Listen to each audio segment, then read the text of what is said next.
So students, कल हम लोगों ने पढ़ा सेक्सुअल रिप्रोडक्शन के बारे में, कैसे सेक्सुअल रिप्रोडक्शन होता है, सिनगैमी क्या होता है, कॉन्जुगेशन मेथड क्या होता है, सिनगैमी के कितने टाइप्स होते हैं, आइसोगैमी क्या है, मिसोगैमी क्या है, उन दोनों में डिफरेंसेस क्या हैं, ऊगैमी क्या है, मैक्रोगैमी या होलोगैमी क्या है, क्या एडवांटेजेस हैं सेक्सुअल रिप्रोडक्शन के, क्या डिसएडवांटेजेस हैं सेक्सुअल रिप्रोडक्शन के। ठीक, तो एक लाइफ साइकिल को जनरेट करने के लिए एक लाइफ साइकिल पूरी डेवलप होती है सेक्सुअल रिप्रोडक्शन के बाद। उस डेवलपमेंट को कैसे एक लाइफ साइकिल जो है जनरेट होते होते आगे इंडिविजुअल की तरफ बढ़ती है। जैसे एक इंडिविजुअल है, उसकी क्या साइकिल है, क्या लाइफ साइकिल है, इनिशियल स्टेज क्या है, मिडिल स्टेज क्या है और फाइनल स्टेज क्या है, आज हम उसके बारे में बात करेंगे। और आज का जो टॉपिक है वो है फेजेस ऑफ लाइफ साइकिल। क्या है?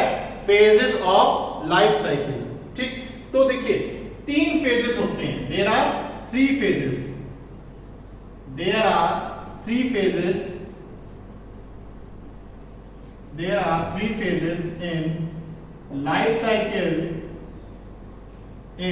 cycle of an individual। तो 3 लाइफ साइकिल में फेज होते हैं जिसको हम डिवाइड करते हैं 3 फेज में। वो फेज है क्या, इसको जान लेते हैं। पहला फेज है जुवेनाइल फेज। जुवेनाइल फेज, ठीक, जुवेनाइल फेज को हम दूसरा जो नाम देते हैं वो कहते हैं वेजिटेटिव फेज। वेजिटेटिव फेज, ठीक, जुवेनाइल फेज और वेजिटेटिव फेज। सेकंड फेज जो हमारा आता है जब जुवेनाइल फेज से मैच्योरिटी अटेन होती है, पवर्टी वाली स्टेज आती है, मैच्योर होता है, ठीक, जो पवर्टी पीरियड कहलाता है, तो उसको हम कहते हैं रिप्रोडक्टिव फेज। क्या कहते हैं? Reproductive phase. और दूसरा नाम है maturity phase. Maturity phase, reproductive phase और मैच्योरिटी फेज। ठीक, उसके बाद जो हमारा नेक्स्ट टॉपिक है, थर्ड स्टेज है, उसको भी हम पढ़ेंगे, जो कि हमारा कहलाता है एजिंग वाला फेज होता है, जिसमें एजिंग होती है और सेनिसिसेंस होता है। उसको हम बोलते हैं सेनिसिसेंट फेज। क्या कहते हैं? सेनिसिसेंट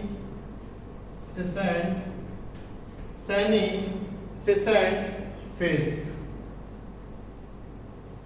ठीक, सेनिसिसेंट फेज या लिख सकते हैं सेनिसिसेंस एंड एजिंग।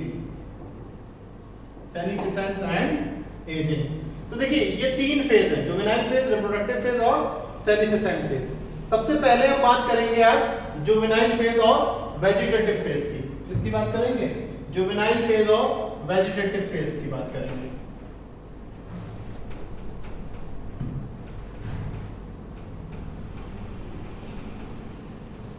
सबसे पहला जो आज हेडिंग डाल लीजिए आप, सबसे पहली स्टेज है, वेरी फर्स्ट स्टेज है, वो है juvenile phase, juvenile phase, vegetative phase, vegetative phase. ठीक, जुवेनाइल फेज और वेजिटेटिव फेज। ठीक, तो देखिए ये वो फेज है जो किसी भी लाइफ साइकिल में, यानी इंडिविजुअल की लाइफ साइकिल में या इंडिविजुअल की लाइफ में जो एक प्री रिप्रोडक्टिव फेज होता है। प्री रिप्रोडक्टिव फेज का मतलब क्या है? प्री रिप्रोडक्टिव फेज का मतलब ये नहीं है कि रिप्रोडक्शन होने से पहले, रिप्रोडक्शन होने से पहले इंडिविजुअल तो आएगा नहीं। इंडिविजुअल का बर्थ हो चुका है, एम्ब्रियो से इंडिविजुअल बन चुका है, मगर इंडिविजुअल रिप्रोडक्टिव कैपेसिटी उसके अंदर अभी ग्रोन अप नहीं हुई, कैपेसिटी उसने अटेन नहीं करी है। रिप्रोडक्शन की जो कैपेबिलिटीज होती हैं किसी भी इंडिविजुअल में या ऑर्गेनिज्म में, वो अभी इसमें नहीं आई है। इसका मतलब जब किसी इंडिविजुअल का बर्थ हो रहा, बर्थ के समय से लेके रिप्रोडक्टिव मैच्योरिटी के समय तक, जब तक वो रिप्रोडक्टिव मैच्योरिटी यानी प्यूबर्टी अटेन करता है, उस समय को, उस ड्यूरेशन को, टाइम ड्यूरेशन को, जो एक फेज होता है, उसको हम कहते हैं जुवेनाइल फेज या वेजिटेटिव फेज। ठीक, तो ये क्या है? जुवेनाइल और वेजिटेटिव फेज। इसको हम कह सकते हैं it is a pre reproductive phase, it is a pre reproductive phase. ये प्री रिप्रोडक्टिव फेज है। ठीक, It is a pre-reproductive phase in the life cycle of an individual. In the life cycle of an individual. ठीक. दूसरी बात, it is a pre reproductive phase in the life cycle of an individual.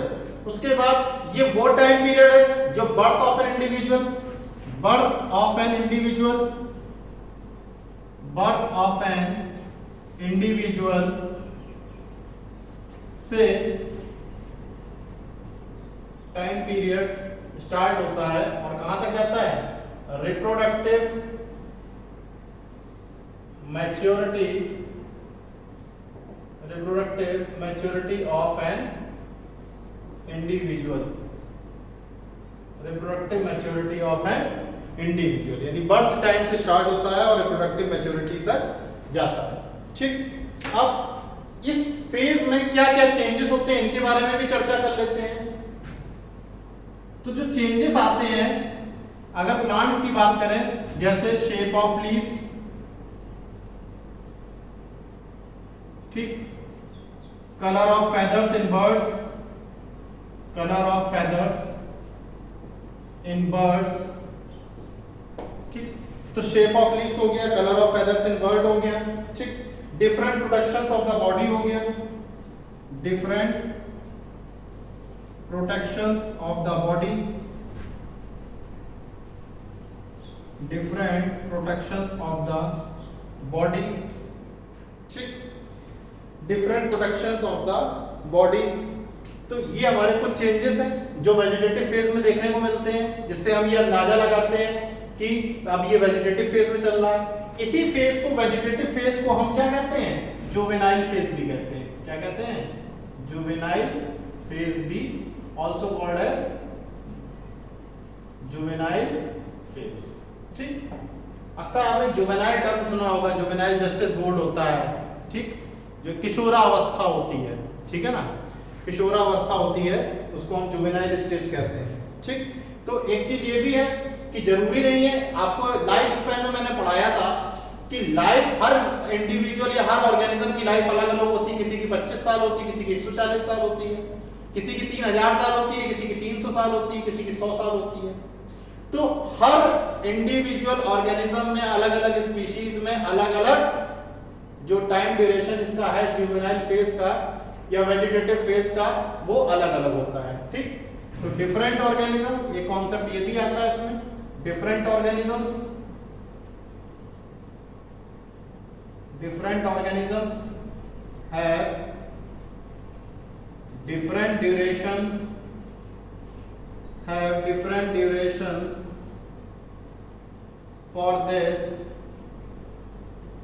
for this phase. किस phase की बात हो रही है? ये बात हो रही है जुवेनाइल फेज की बात हो रही है. ठीक है, ये किसकी बात हो रही है? जुवेनाइल फेज की बात. तो जुवेनाइल फेज में स्टूडेंट्स इतना ही था. आगे बढ़ते हैं रिप्रोडक्टिव फेज, यानी आप रिप्रोडक्टिव कैपेसिटीज अटेन करेगा. ठीक. इसमें जो ऑर्गेनिजम्स है उसके अंदर ऑफस्प्रिंग्स को रिप्रोड्यूस करने की क्षमता डेवलप हो चुकी है. ठीक. ये मैच्योर हो चुका है, फिर जिसको हम इस स्टेज को क्या बोलते हैं? प्यूबर्टी कहते हैं. अगर आप प्लांट्स की बात करें तो जब फ्लावरिंग सीजन चालू हो जाता है तो वो ये इंडिकेट करता है कि plants have attend sexual maturity. ठीक. नेक्स्ट हेडिंग डाल लीजिए.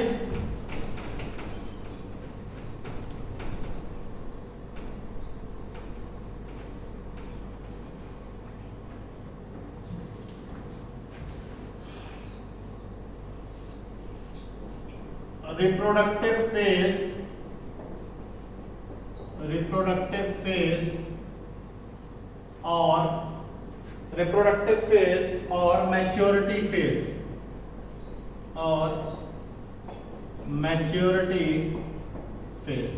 ठीक. तो ये वो स्टेज है जो कि पहली बात तो ये सेकंड स्टेज है. Second stage of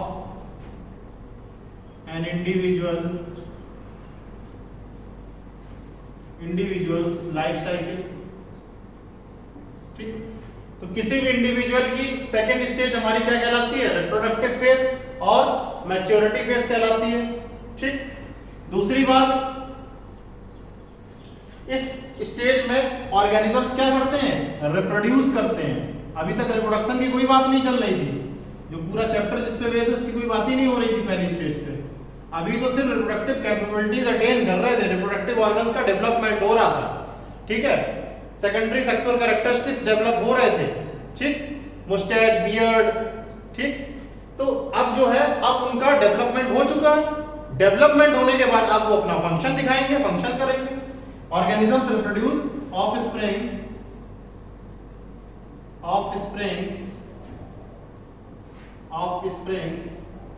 during this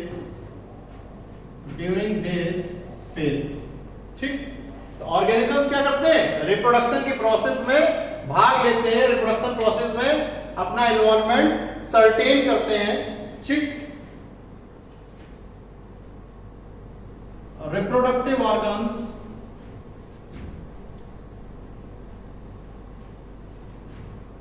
develop fully and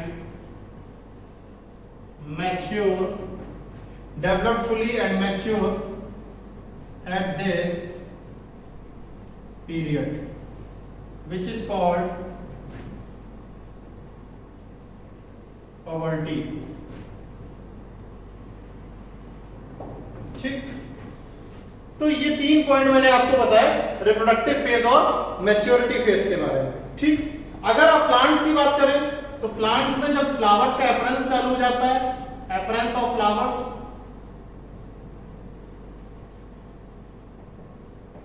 in higher plants indicate sexual maturity, ठीक।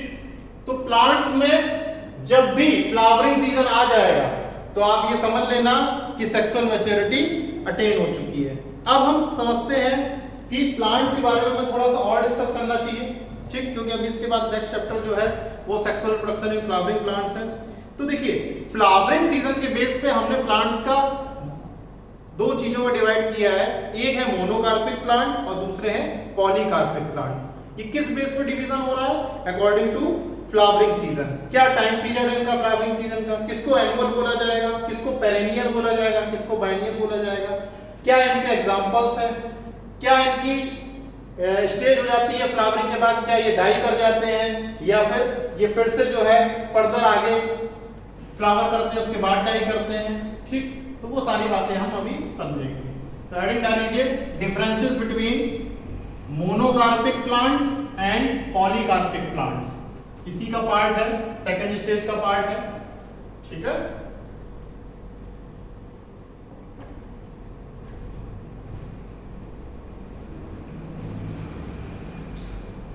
डिफरेंसेस बिटवीन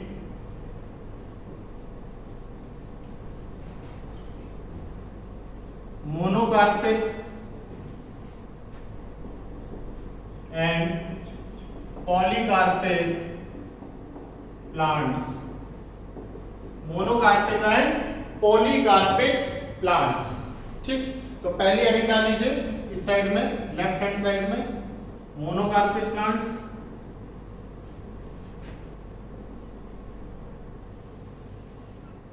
ठीक। इधर डाल लीजिए पॉलीकार्पिक प्लांट्स।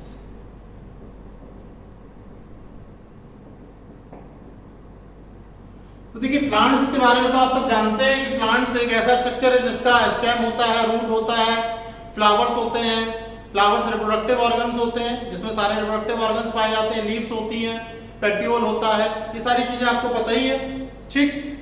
अब इसके बारे में हमें पढ़ना है कि जो प्लांट्स हैं उनका रिप्रोडक्शन के मैनर में, रिप्रोडक्शन के बेस पे किस तरीके से हमने प्लांट को कैटेगराइज किया है।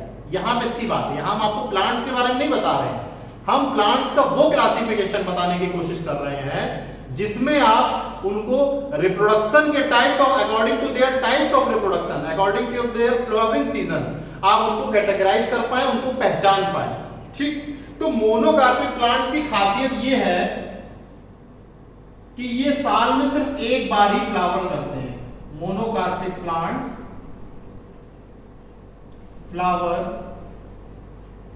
once in their lifetime।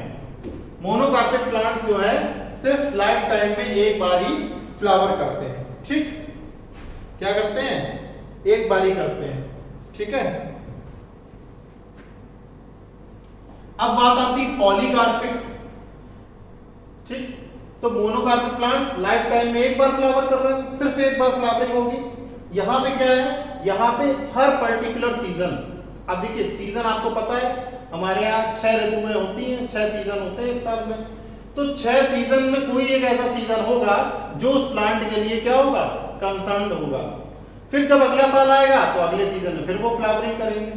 ठीक, तो polycarpic plants flowers in particular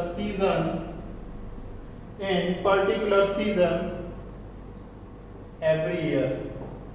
ठीक, साल दर साल ये फ्लावरिंग करते जाते हैं, यानी रिप्रोडक्शन प्रोसेस इसमें हर साल देखने को मिलता है। ये पूरी जिंदगी में, पूरे जीवन में सिर्फ एक बार। ठीक, तो ये सबसे बड़ा बेसिक डिफरेंस है। ठीक, उसके बाद अब बात आती है मोनोकार्पिक प्लांट अगर लाइफ टाइम में करते हैं तो ये एनुअल है कि बाइनियल है। तो मोनोकार्पिक प्लांट्स आर एनुअल,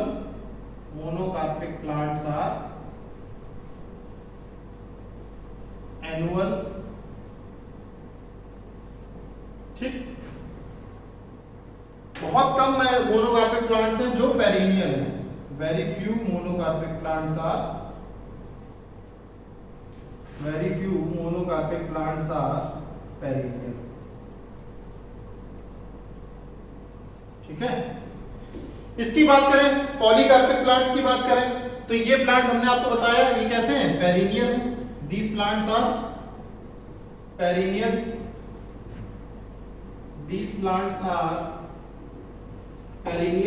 ये प्लांट्स हमारे कैसे हैं, पेरिनियल है। ठीक, अब मोनोकार्पिक प्लांट्स की खासियत ये है कि जैसे ही ये फ्लावरिंग करेंगे या फ्रूटिंग करेंगे उसके बाद ये डाई हो जाएंगे। Monocarpic plants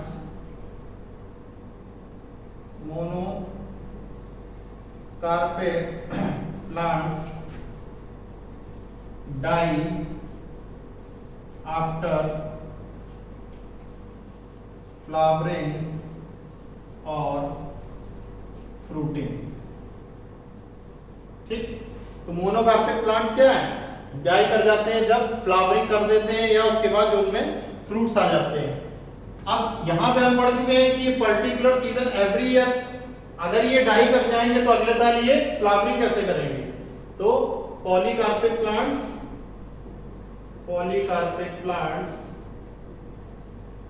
do not die after flowering,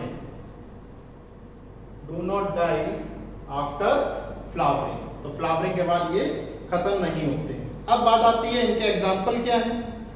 ठीक, तो एक एग्जाम्पल आप पहले ही पढ़ चुके हैं, बैम्बू, बहुत अच्छा एग्जाम्पल मैंने बताया था। Rice, wheat, radish. ठीक, राइस, व्हीट, रेडिश, उसके अलावा कैरेट, ये एग्जाम्पल है मोनोकार्पिक प्लांट्स के। ठीक, ये एग्जाम्पल है monocarpic plants, bamboo, rice, wheat, radish, carrot. First, second, third and fourth, 5 example हो गए इसके। ठीक है, पॉलीकार्पिक प्लांट्स की बात की जाए तो पॉलीकार्पिक प्लांट्स का हमारा बहुत अच्छे एग्जाम्पल है, आपको पता भी है, Apple, mango,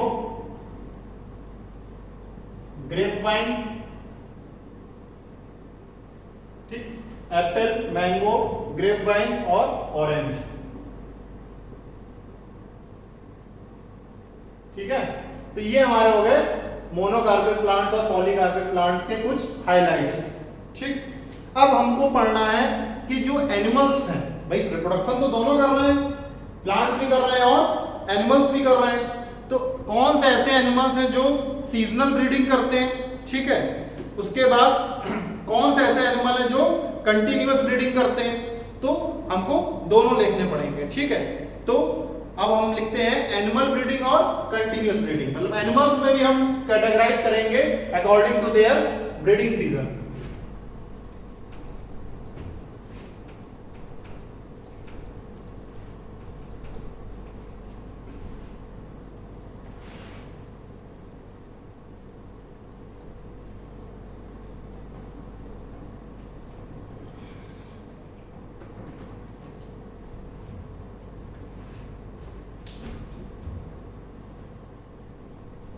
Categorization of animals according to their breeding pattern, according to their breeding pattern, ठीक। तो ब्रीडिंग पैटर्न के अकॉर्डिंग क्या एनिमल्स का कैटेगराइजेशन है, ठीक है ना, क्या टाइम ऑफ ब्रीडिंग है उनका, एनिमल्स कितने प्रकार के होते हैं, ठीक। तो on the basis of time, on the basis of time animals are of two types, दो प्रकार के हैं। पहला हमारा है सीजनल ब्रीडर्स,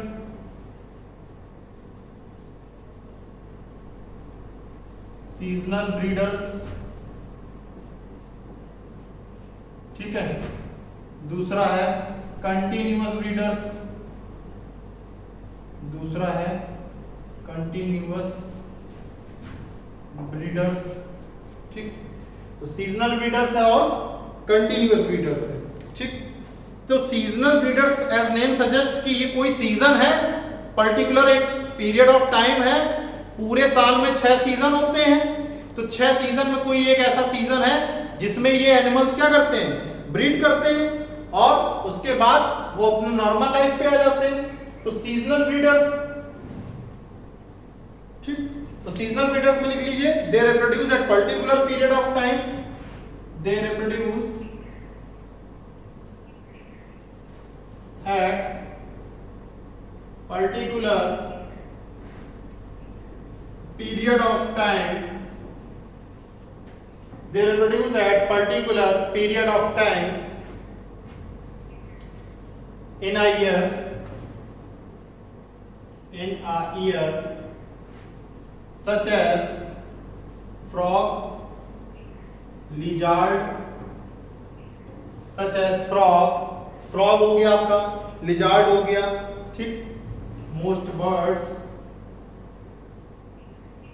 डियर एटसेट्रा, ठीक है। तो ये बात होगी सीजनल पीरियड की, पर्टिकुलर पीरियड ऑफ टाइम क्या है, सीजन है, ठीक है। अब बात आती है हमारी किसकी, कंटिन्यूअस ब्रीडर्स की। किसकी बात आती है, कंटिन्यूअस ब्रीडर्स की। तो इसको भी हम इधर ही लिख दे रहे हैं, कंटिन्यूअस ब्रीडर्स। सेकंड हमारा है continuous breeders,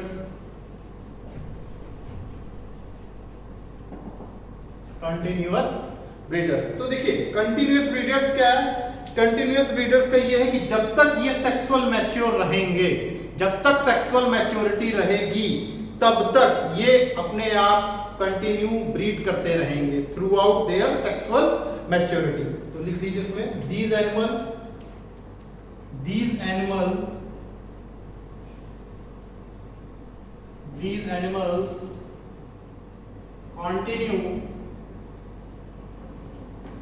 animals continue to breed, these animals continue to breed throughout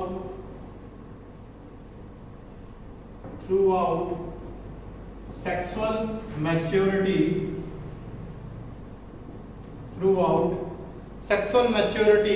examples क्या है इसके, एग्जांपल देख लीजिए।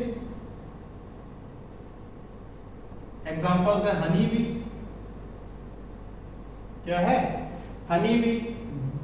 उसके बाद लिख सकते हैं रैबिट माइस एटसेट्रा, ठीक। तो ये हमारे एग्जांपल हो गए कंटिन्यूअस ब्रीडर्स के, ठीक।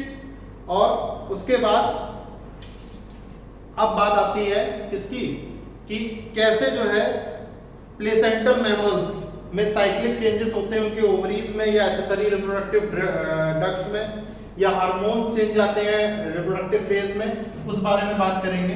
ठीक, प्लेसेंटल मैमल्स, प्लेसेंटल एनिमल्स जिसमें प्लेसेंटा रहती है, ठीक है, और क्या उसमें चेंजेस आते हैं, मेंस्ट्रुएशन साइकिल क्या है, ठीक, और आपका जो नॉन प्राइमेट्स में यानी ईस्ट्रस साइकिल होती है, ठीक, उसके बारे में पढ़ेंगे।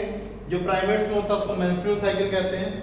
ठीक, तो देखिए जितने भी फीमेल हैं, मतलब प्लेसेंटल मैमल्स के जितने भी फीमेल हैं उसमें कुछ साइक्लिक चेंजेस होते हैं। ठीक, in all the females of placental mammals, तो जितने भी फीमेल्स हैं प्लेसेंटल मैमल्स में, मेल्स की बात नहीं कर रहे हैं यहाँ, आप बात कर रहे हैं सिर्फ फीमेल्स की, तो जितने भी फीमेल्स हैं प्लेसेंटल मैमल्स की, इसमें कुछ साइक्लिक चेंज होते हैं। साइक्लिक मतलब महीने में कुछ दिन ऐसे होते हैं जो चेंजेस लाते हैं, उनके रिप्रोडक्टिव कैरेक्टरिस्टिक्स, जो रिप्रोडक्टिव ऑर्गन्स हैं उसमें चेंज आते हैं। रिप्रोडक्टिव ऑर्गन्स क्या है, रिप्रोडक्टिव डक्ट्स है, ठीक है, और जो आपके एक्सेसरी रिप्रोडक्टिव डक्ट्स हैं, हार्मोन्स हैं, हार्मोनल चेंजेस हैं, वो सब चेंजेस हमारे आते हैं। तो कैसे चेंजेस आते हैं, साइक्लिकल चेंजेस। अब साइक्लिकल चेंजेस क्या है, साइक्लिकल चेंजेस हैं occurs after a certain period of time, each and every month, है ना, हर मंथ कुछ ना कुछ चेंजेस आते हैं। ठीक, एक सर्टेन पीरियड के लिए, सर्टेन टाइम के लिए। ठीक, तो ये साइक्लिक चेंजेस कहाँ आते हैं, साइक्लिक चेंजेस फीमेल्स में जो रिप्रोडक्टिव ऑर्गन्स हैं उधर, उसका क्या नाम, ओवरीज, ठीक, रिप्रोडक्टिव डक्ट्स, उसके अलावा यहां पे क्या होगा, हार्मोनल चेंजेस होंगे, हार्मोनल चेंजेस आएंगे बॉडी में, ठीक, मूड चेंजेस आएंगे, बिहेवियर में चेंज आएगा, इरिटेशन होगा, ठीक है। तो ये सारी चीजें जो है फीमेल्स ऑफ प्लेसेंटल मैमल्स में देखने को मिलती हैं। अब ये ड्यूरिंग रिप्रोडक्टिव फेज होता है, ये जुवेनाइल फेज या वेजिटेटिव फेज में नहीं आता है, ये चीज ध्यान रखिएगा। मेंस्ट्रुअल साइकिल का जो भी प्रोसेस है वो रिप्रोडक्टिव फेज में ही स्टार्ट होता है, क्योंकि जुवेनाइल फेज, वेजिटेटिव फेज में तो रिप्रोडक्टिव ऑर्गन्स की कैपेसिटीज अटेन हो रही होती है, बढ़ रही होती है। जब वो मैच्योर हो जाते हैं, प्यूबर्टी की स्टेज आ जाती है, तब मेंस्ट्रुएशन स्टार्ट होता है। तो जितने भी फीमेल्स हैं प्लेसेंटल मैमल्स, इसमें साइक्लिक चेंजेस आते हैं, ओवरीज में, रिप्रोडक्टिव डक्ट्स में। अब ये दो प्रकार के होते हैं, ठीक। प्राइमेट्स में अगर हम बात करें, प्राइमेट्स कौन से हैं, प्राइमेट्स में हमारे क्या क्या आ जाता है, मंकी है, एप्स हैं, ह्यूमंस हैं, ये हमारे प्राइमेट्स कहलाते हैं, ठीक। तो अगर हम पहले प्राइमेट की बात कर लें, उसके बाद हम बात करेंगे नॉन प्राइमेट की, ठीक। तो प्राइमेट्स की अगर हम बात करें तो नॉन प्राइमेट्स में क्या होता है, एक पीरियोडिक स्लोइंग ऑफ होती है। जो वॉर्म है, कोक है, कोक में इनर जो लाइनिंग है, वॉर्म है, उसमें पीरियोडिक स्लोइंग ऑफ होती है। जो लेयर होती है, एंडोमेट्रियम लेयर होती है, वो कुछ उसमें उससे जो है लेयरिंग जो है पील ऑफ होके क्या होता है, ब्लड के साथ वो मेंस्ट्रुएशन फ्लूइड के रूप में बाहर आती रहती है, ठीक। तो प्राइमेट्स में क्या होता है, there is periodic slowing of there is periodic slowing of inner lining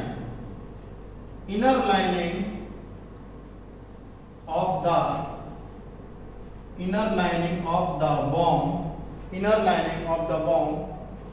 It is passed out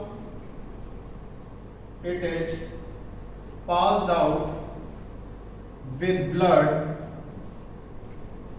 It is passed out with blood as menstruation,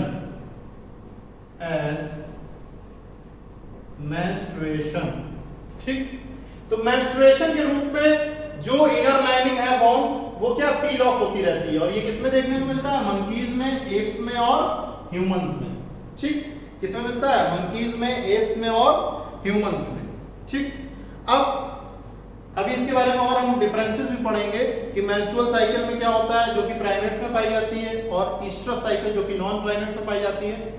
अब हम एक छोटा सा इंट्रोडक्शन पढ़ लेते हैं नॉन प्राइमेट्स का, कि नॉन प्राइमेट्स में क्या होता है। पहली बात तो समझे कि नॉन प्राइमेट्स कौन कौन से होते हैं?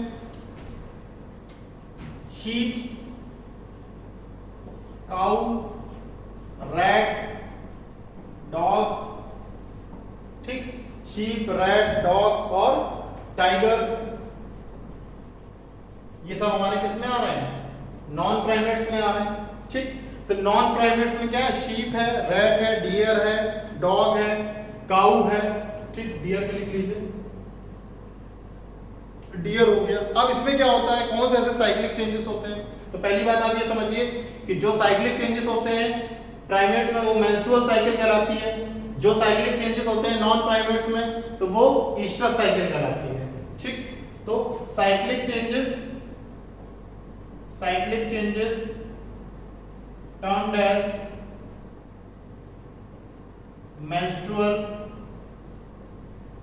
menstrual cycle। ठीक, cyclic changes termed as oestrus cycle. जो साइक्लिक चेंजेस नॉन प्राइमेट्स में होते हैं वो ईस्ट्रस साइकिल कहलाई जाएगी, जो प्राइमेट्स में होंगे वो मेंस्ट्रुअल साइकिल में कहलाई जाएगी। ठीक, तो जब ईस्ट्रस साइकिल आती है किसमें? नॉन प्राइमेट्स में, तो उस दौरान बहुत स्ट्रॉन्ग अर्ज या स्ट्रॉन्ग डिजायर सेक्स की डेवलप होती है। किसमें? नॉन प्राइमेट्स में, मगर प्राइमेट्स में ऐसा कुछ भी नहीं होता है। ठीक, इसके बाद जो ईस्ट्रस लाइनिंग होती है वॉर्म की, ईस्ट्रस लाइनिंग जो वॉर्म की होती है वो स्लोड ऑफ हो जाती है।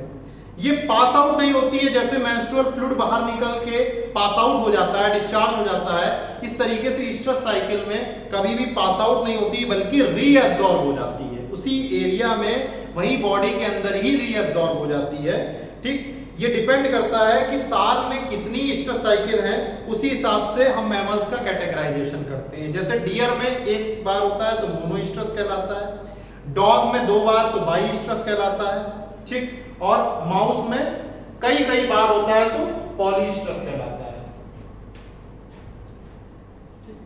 तो इसमें इनर लाइनिंग जो होती है, inner lining of oestrus in woman is sloughed off and it is not passed, बाहर पास नहीं होती है, बट रीअब्सॉर्ब, क्या हो जाता है? रीअब्सॉर्ब हो जाता है। ठीक, दूसरी बात इसमें क्या है? स्ट्रॉन्ग अर्ज of sex is developed, strong अर्ज of sex is developed, strong अर्ज ऑफ सेक्स इज डेवलप्ड। यहां पे स्ट्रॉन्ग अर्ज of sex is not developed। ठीक, स्ट्रॉन्ग अर्ज ऑफ सेक्स इज डेवलप्ड। अब साल में कितने बार हो रही है उस हिसाब से कैटेगराइजेशन कर दिया गया। मोनोईस्ट्रस, बाईस्ट्रस और पॉलीस्ट्रस, 3 टाइप इसमें भी आ गए। किसमें? ईस्ट्रस साइकिल में आ गए। ठीक है, मोनोईस्ट्रस जो कि हमारा डियर में हो रहा है, डियर में देखने को मिलता है, बाईस्ट्रस डॉग में देखने को मिलता है। ठीक है ना, और पॉलीस्ट्रस हमारा माउस में देखने को मिलता है।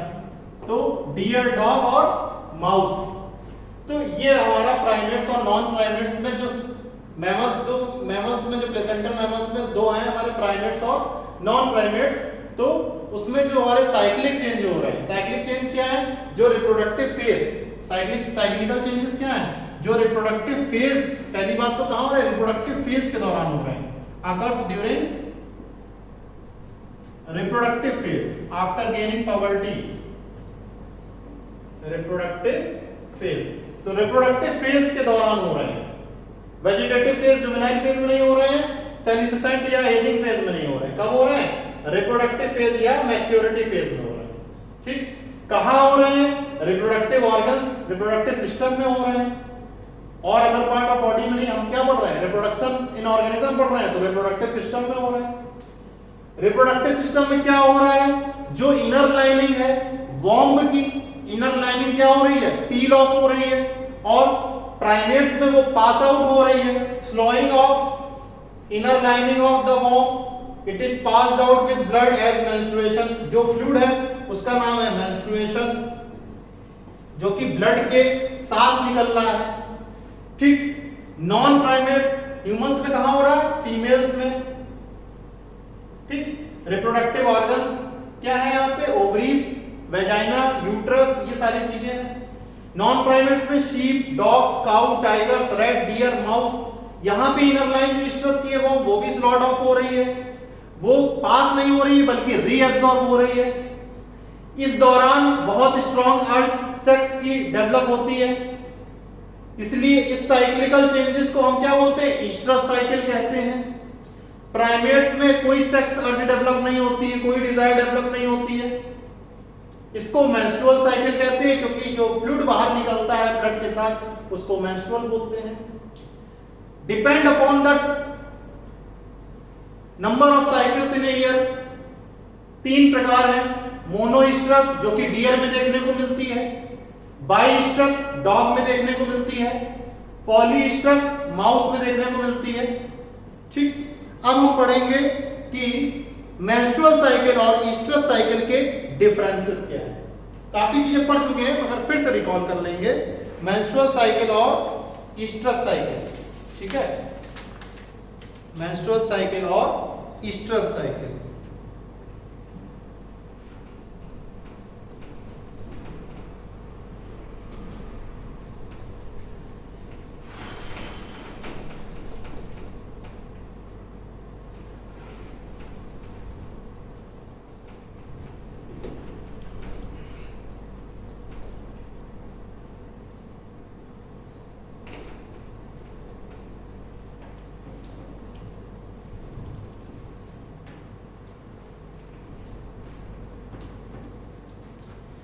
हेडिंग डाल लीजिए डिफरेंसेस बिटवीन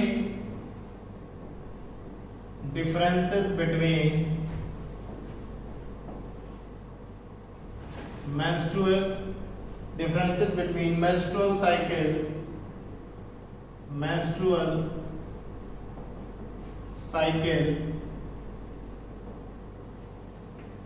और estrous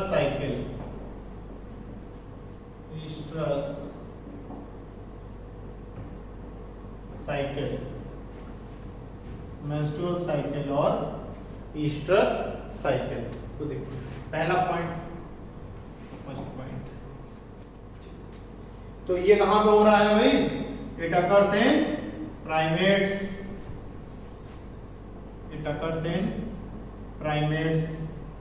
प्राइमेट्स के क्या एग्जांपल हैं? मंकीज, एप्स और ह्यूमंस। ठीक है, मंकीज, एप्स और ह्यूमंस। उसके बाद ये कहां हो रहा है? It occurs in non primates.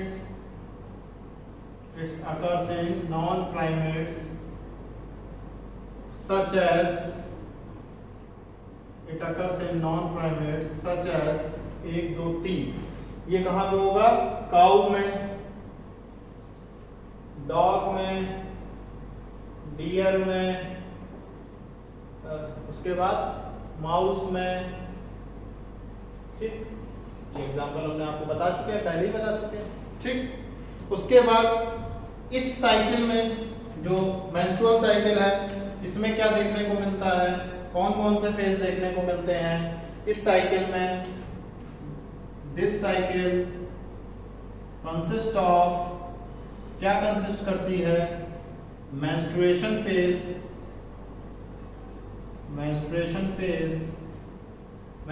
Phase हमको देखने को मिलता है। ठीक, और उसके बाद प्रोलिफरेटिव फेज मिलता है। पहले मेंस्ट्रुअल फ्लूइड का डेवलपमेंट होता है, प्रोलिफरेटिव फेज को मिलता है। उसके बाद उसका सीक्रेशन होता है तो सीक्रेटरी फेज भी देखने को मिलता है। ठीक है, ये फेज अलग है मेंस्ट्रुअल साइकिल से, वो फेजेस अलग है जुवेनाइल और वो सब।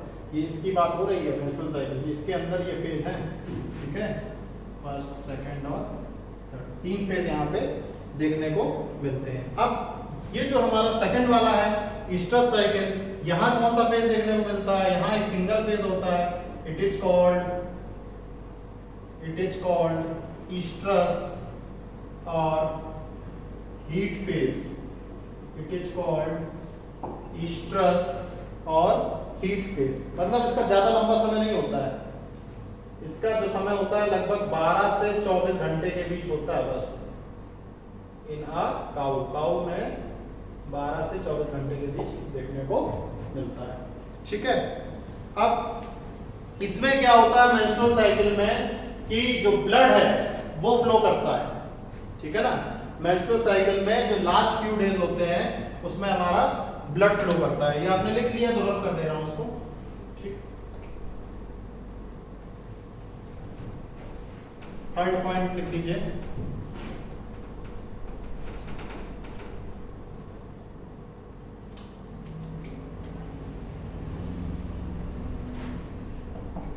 blood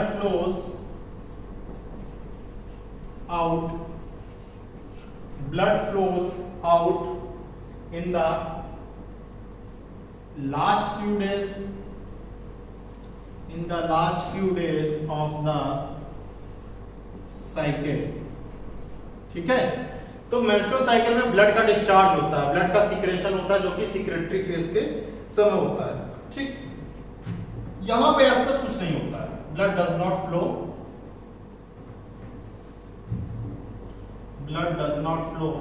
in the estrus cycle। ठीक है, तो ब्लड का कोई फ्लो नहीं होता है।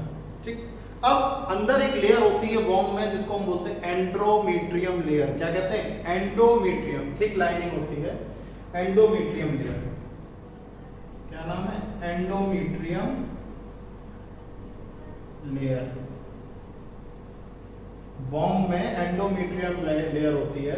ठीक है, तो जो एंडोमेट्रियम लेयर होती है ये ब्रोकन आउट हो जाती है। It is broken out during the menstrual cycle.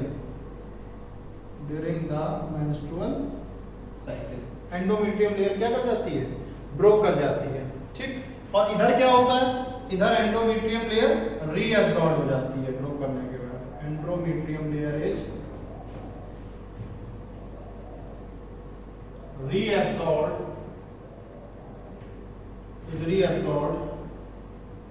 during the estrus cycle। ठीक, उसके बाद मेंस्ट्रुअल साइकिल में जो 5th पॉइंट है, वो 5th पॉइंट ये कहता है कि जो सेक्स अर्ज है वो नहीं इंक्रीज करती है, इज नॉट इंक्रीज्ड। ठीक, मगर ईस्ट्रस साइकिल में सेक्स अर्ज जो होती है वो बहुत ज्यादा इंक्रीज करती है। सेक्स अर्ज इज इंक्रीज्ड। ठीक है, तो इसमें सेक्सुअल अर्ज जो होती है बहुत ज्यादा इंक्रीज नहीं करती है, मगर इसमें सेक्सुअल अर्ज जो है इंक्रीज करती है। तो इसमें जो फीमेल्स होती हैं वो मेटिंग को या सेक्स करने को, कॉपुलेशन के लिए राजी नहीं होती है, तैयार नहीं होती है उस दौरान जब मेंस्ट्रुअल साइकिल चल रही होती है। ठीक है ना, कॉपुलेशन जो है करने के लिए परमिशन देने से मना कर देती है। ठीक, फीमेल डज नॉट परमिट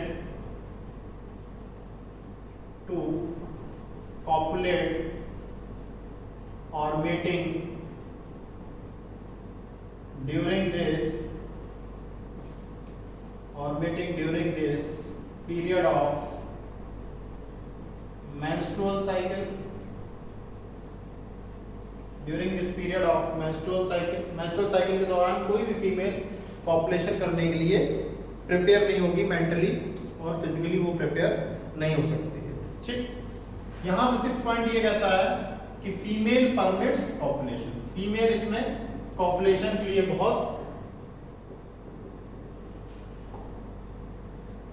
बहुत ज्यादा उत्सुक होती है, बहुत ज्यादा उत्साहित होती है, क्योंकि सेक्स अर्ज का जो डेवलपमेंट है वो बहुत ज्यादा बढ़ जाता है, सेक्स अर्ज इसमें इंक्रीज कर जाती है, सेक्स अर्ज यहाँ पे लो हो जाती है और यहाँ पे बढ़ जाती है। ठीक, तो ये हमारे कुछ पॉइंट्स थे मेंस्ट्रुअल साइकिल और किसके, ईस्ट्रस साइकिल के। ठीक, अब हम जो थर्ड फेज है, लास्ट फेज है, उसकी तरफ बढ़ेंगे और अपने टॉपिक को इसी के साथ कंक्लूड करेंगे, जिसमें हम बताएंगे कि आखिर में एजिंग क्या है और सेनिसिसेंस क्या है। ठीक है, सेनिसिसेंट फेज लिखवाया भी था पहले। थर्ड फेज हमारा क्या है, सेनिसिसेंट phase.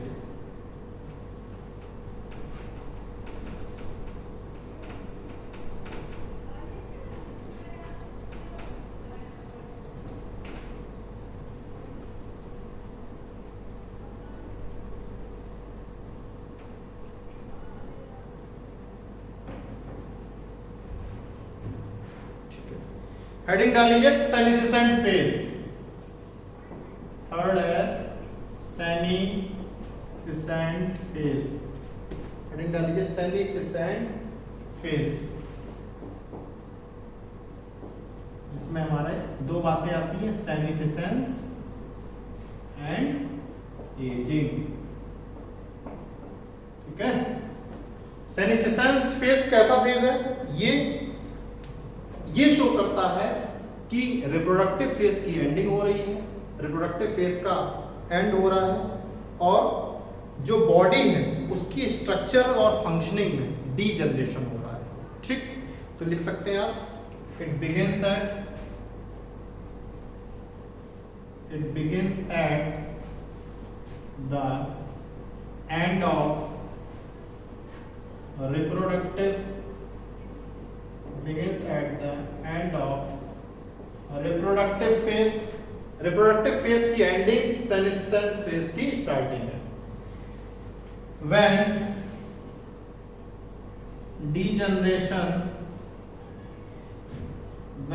degeneration starts in the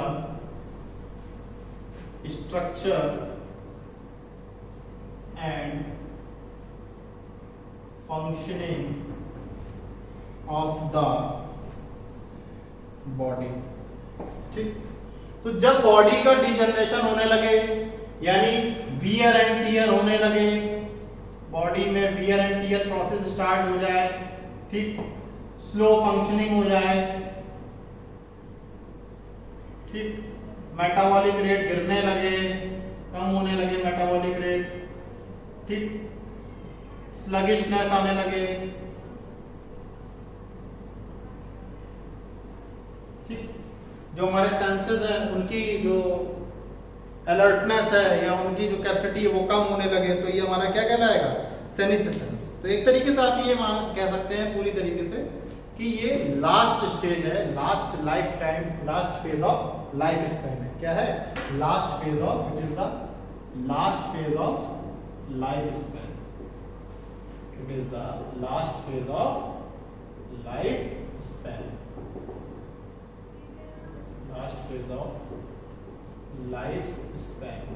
तो लाइफ स्पैन हम बता ही चुके हैं, ड्यूरेशन बर्थ से लेके उसकी नेचुरल डेथ तक, बर्थ से लेके नेचुरल डेथ तक जो समय होता है उसको हम लाइफ स्पैन कहते हैं। Time period between birth of an individual to natural death of an individual, natural death of an individual। ठीक है, natural death of an individual, तो इसको हम क्या कहते हैं, सेनेसिसेंस कहते हैं। तो अल्टीमेटली ये डेथ तक ले जाता है, इट अल्टीमेटली जब खत्म होता है फेज तो क्या आ जाती है, डेथ आ जाती है। It ultimately leads to death. ठीक, तो ये मृत्यु तक ले जाता है, लास्ट बिल्कुल टर्मिनल सीजेशन ऑफ डेथ। क्या है डेथ, हम पहले भी बता चुके हैं आपको।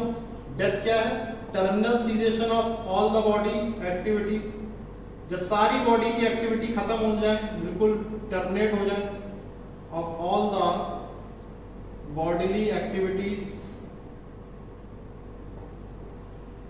of an individual, उसको हम डेथ कहते हैं। ठीक है, उसको क्या कहेंगे? डेथ कहेंगे जब सारी बॉडी की एक्टिविटीज खत्म हो जाए।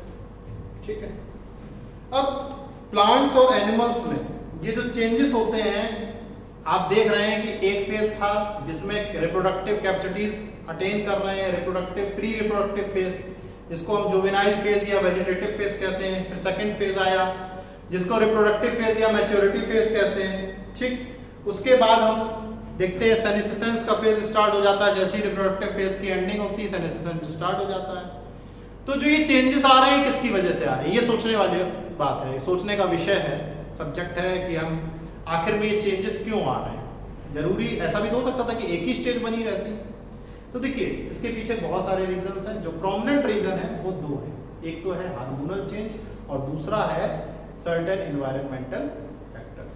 ठीक, तो दो फैक्टर्स ऐसे हैं जिसकी वजह से ये फेज जो हमको देखने को मिलते हैं, one phase two other phase, जो हम एक ट्रांजिशन देख रहे हैं, जो चेंजेस देख रहे हैं, जो हमको बदलाव नजर आ रहे हैं, ठीक, वो सिर्फ और सिर्फ दो चीजों की वजह से है।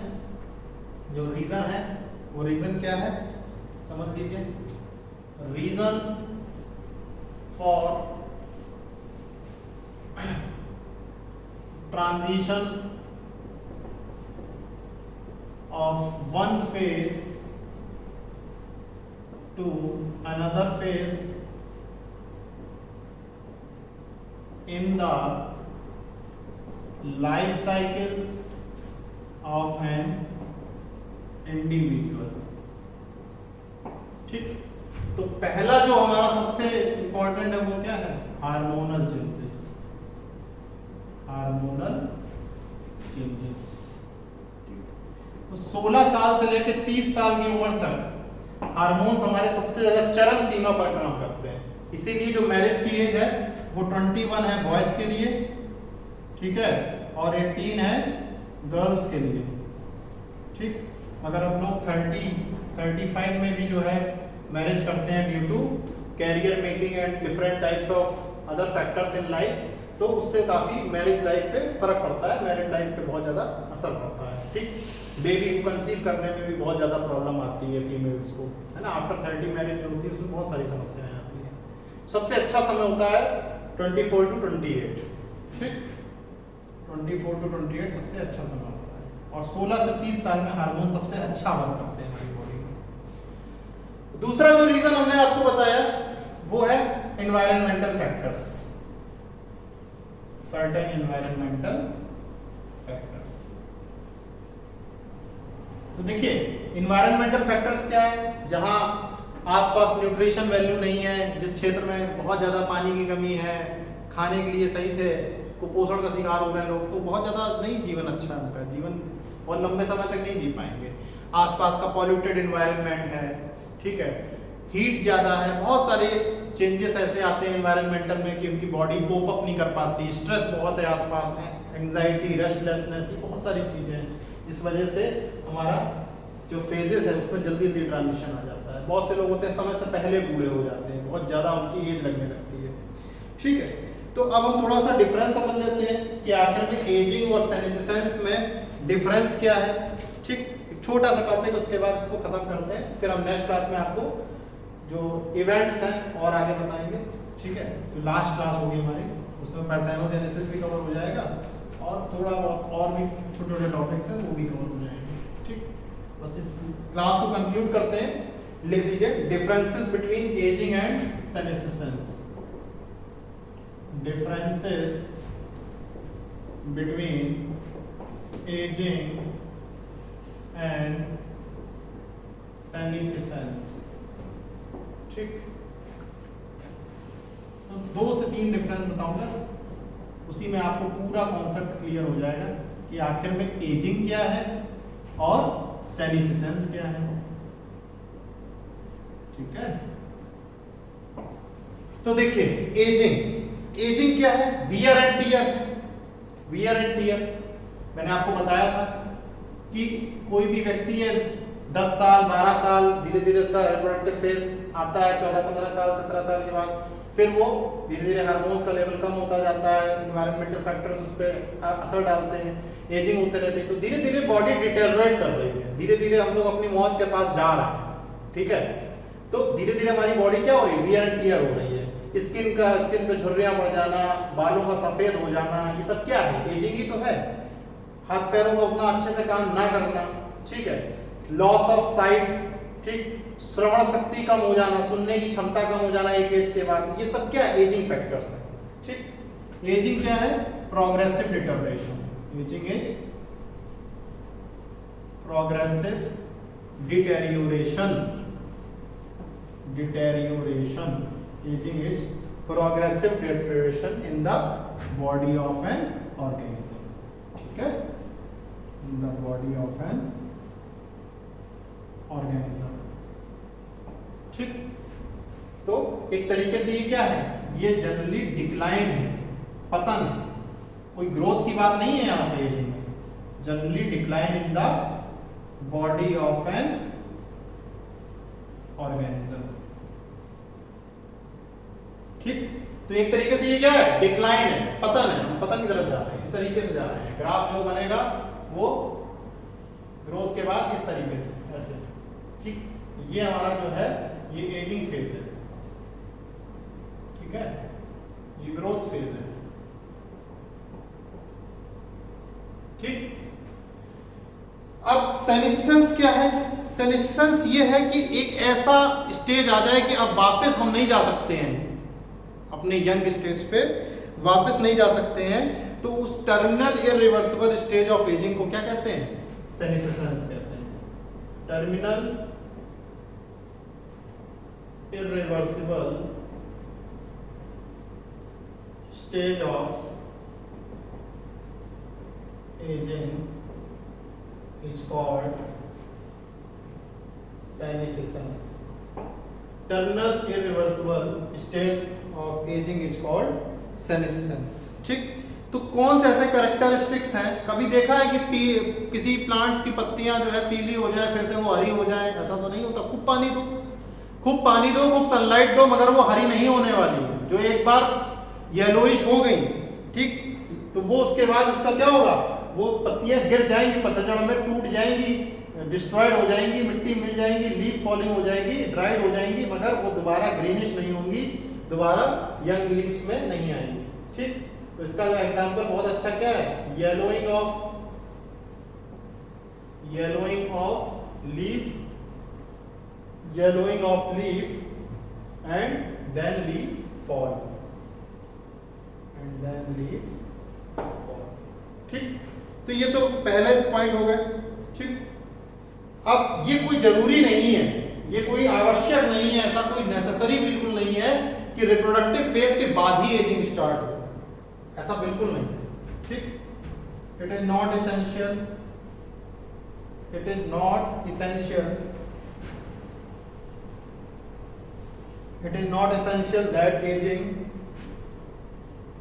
that aging starts at the end of the reproductive phase। तो रिप्रोडक्टिव फेज के बाद ही एजिंग आए ऐसा कोई जरूरी नहीं है। ये बहुत इंपॉर्टेंट पॉइंट है, मोस्ट इंपॉर्टेंट पॉइंट है, ठीक।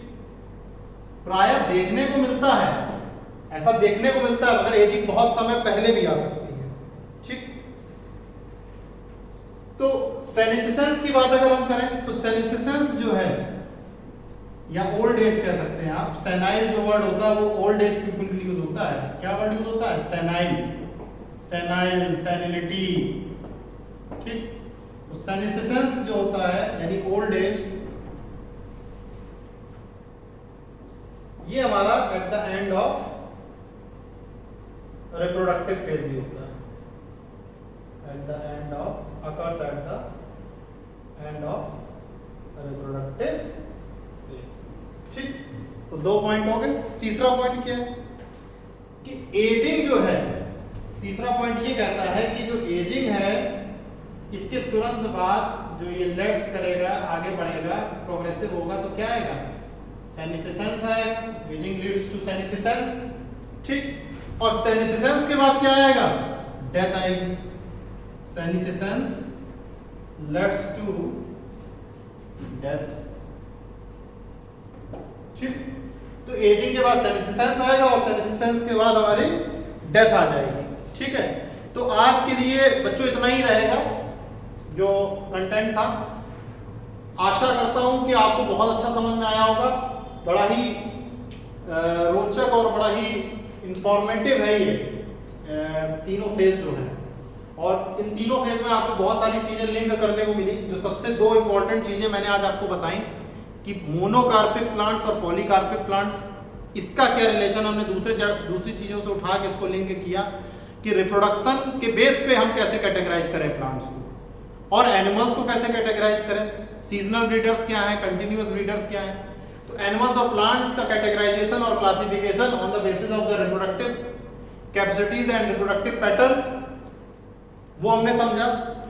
तीनों लाइफ साइकिल की जो तीनों स्टेज है, reproductive stage, juvenile stage, reproductive stage और एजिंग, आपस में कैसे जुड़ी है, किसके बाद क्या हो रहा है, किस स्टेज में क्या फीचर्स देखने को मिल रहे हैं, क्या अल्टीमेट रीजन है, इसको आप अच्छे से पढ़िए। उसके बाद अभी एक क्लास और होगी जिसमें हमारा पूरा ये जो चैप्टर है reproduction in organism, which is a very first chapter of the unit in class 12, वो खत्म हो जाएगा, ठीक। Thank you.